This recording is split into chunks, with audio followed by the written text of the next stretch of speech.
Hello and welcome back to our channel Gaming Basics, and in today's video I'm going to teach you guys how you guys can delete your GTA San Andreas game. So in order to delete your GTA San Andreas game, firstly you have to open up control panel, and after you have opened up control panel, in programs you need to click on uninstall a program. After you have done that, you need to find Grand Theft Auto San Andreas and you need to click on it.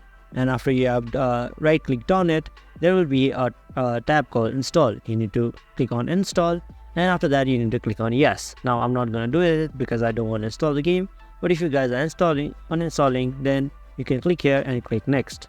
After you have uninstalled the game, you can also find the game folder, just like I can click on this shortcut and open file location, and here it will show me the GTA San Andreas file location. You can select all of them and you can hit on delete, and after that your game will be deleted and uninstalled from your PC. So that's how you guys can do it. Thank you for watching. Make sure to like, share, comment and subscribe, and don't forget the bell icon so you don't miss out on our next video. Also, if there is any video that you guys would like us to cover, please comment it down below and we will do so for you guys. Thank you for watching and see you guys next time.